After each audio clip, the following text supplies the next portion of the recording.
Do not move to Barre before watching this video. In this video, I'm going to tell you some bad things you might not know about Barre that will make you avoid it completely. And for some of you, there are things I will discuss that will actually make you want to move here. Some people hate Barre and others love it, so stick around to the end for my take on it.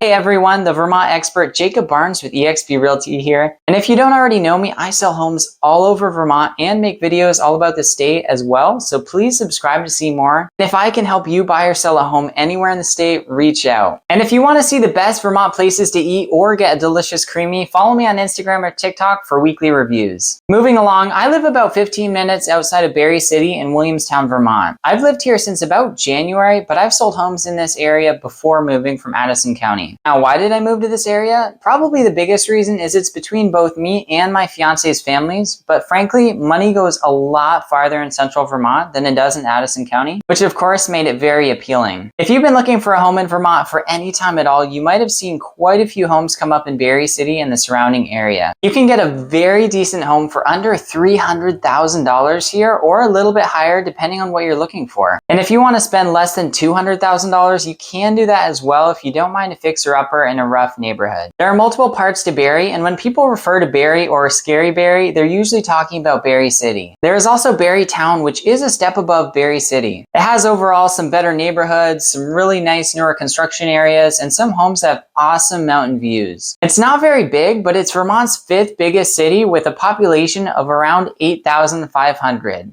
Big for Vermont.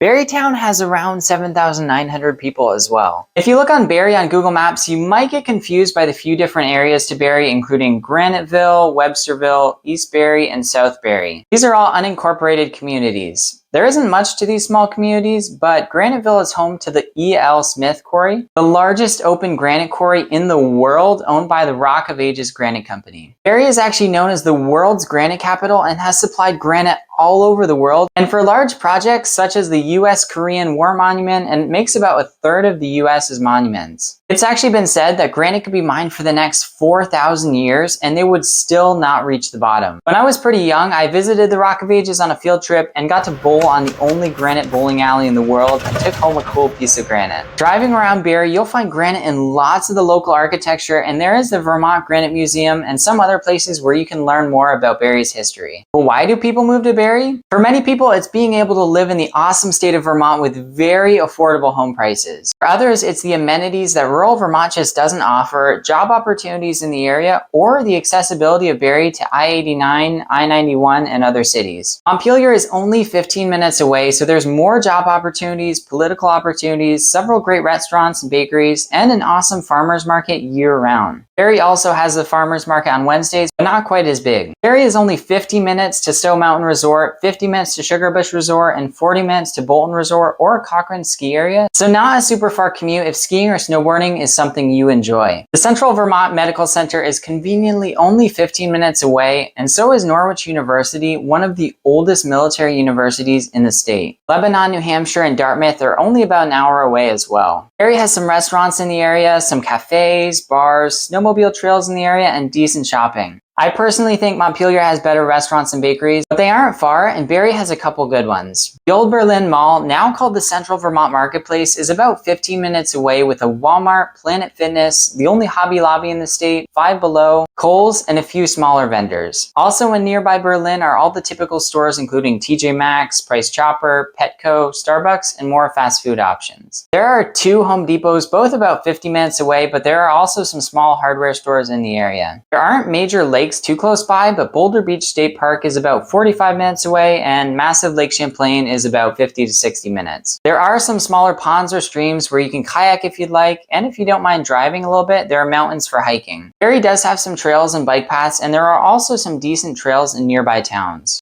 If you enjoy golfing, you can go at the Country Club in Barre, which is a beautiful spot. If you like to watch cars race, you can head to the Thunder Road International Speed Bowl, which is one of only 3 active racetracks in Vermont. You can watch collegiate baseball in Montpelier with the Mountaineers playing, but otherwise there isn't too much to watch for local sports, besides high school sports. Barre has a small bowling alley, a small movie theater, and an opera house, but if you're big on entertainment and nightlife, Barre realistically isn't the town for you. And honestly, Vermont probably isn't the state for you unless you don't mind driving about 3 hours to Boston and Montreal. We don't have big cities or crazy entertainment scenes, but we do have some decent food options, beautiful places to get out in nature and exercise, and pretty tight communities, which is also something Barre has. Barre is small enough that if you want to, you can easily get very connected with the community. For me, that looks like playing pickup soccer in Montpelier and meeting friendly locals at church. For you, that might look like something else. As for schools, the Barre City Elementary School is rated an average 5 out of 10 on great schools, while the Barre Town Elementary School is rated 7 out of 10. Spalding High School is rated 5 out of 10, the same as the Montpelier High School. So not bad, but nothing very special either. There is a decent selection of sports, especially for high schoolers. Burlington, with higher paying jobs, more amenities, and the international airport, is only 50 minutes away from Barre, and almost all the driving is interstate. So even in the winter, it's very accessible except for the occasional crazy storm or major flooding. And that gets us into the bad things about Barre. We'll start with flooding because it's been on a lot of people's minds as of recently. If you don't know, in July, Vermont got crazy flooding, especially in central Vermont, and many homes got flooded. The whole of downtown Barre did. If homes didn't get flooded from the Winooski River overflowing, many of them got flooded just due to poor drainage or lack of gutters. In Williamstown, my basement got flooded for those reasons, and so now I'm adding gutters and trying to fix my failed drainage system. Thankfully, FEMA and insurance can help a lot in some cases, but overall it's something I recommend avoiding if at all possible. This recent flood was what they call a 1,000-year flood, meaning it's very rare, but even in 2011, Hurricane Irene brought a ton of rain and flooding. I don't believe that was quite as bad for Barre as the recent flooding though. The government did buy out some homes closest to the river that got condemned, and if you go to buy a home in Barre, I would strongly consider where exactly it is, how high up from the river, and whether or not it flooded in the past and why. I don't think the flooding is enough to stay away from Barre completely, but you never know what can happen in the future. I certainly didn't think my home not in a flood zone would flood, but my basement has been a project the past 2 months that I'm finally getting closer to finishing, and it's not something you really want to be consuming your time, money, or be worrying about. Another negative is that Barre is a lower income area, and you will see a higher amount of homeless people than in many other Vermont towns. Not a crazy amount of people, just a couple here and there typically. It's not as bad as some other states where you just see homeless people with tents everywhere. This might partially be due to Vermont's pretty generous hotel housing for homeless people, and in downtown Barre there is a homeless center. Coming from Addison County where there are little to no homeless people, it is a noticeable increase for me, but if you come from a large city, this likely won't be anything new.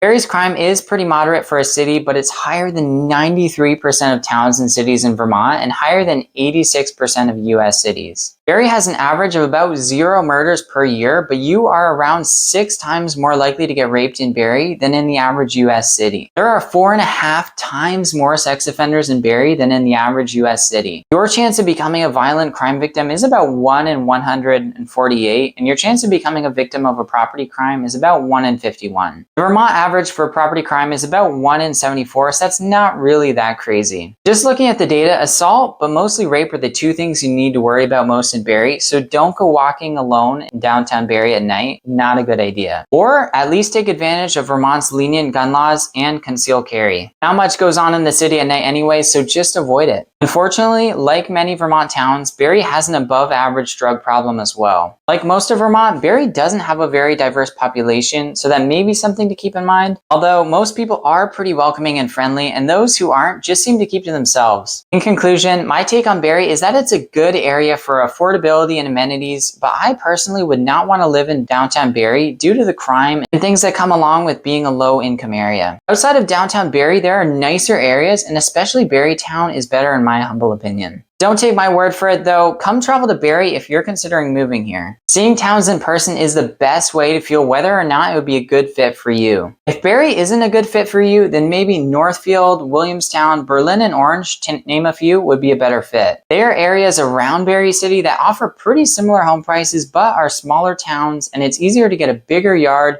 more privacy, and less crime. If you found this video helpful, please like, subscribe, tell me what you think, and reach out if you want to buy or sell a home in the area. The majority of people rent in Barre, and I don't deal with rentals, but anything else real estate related I can help with. See you next time.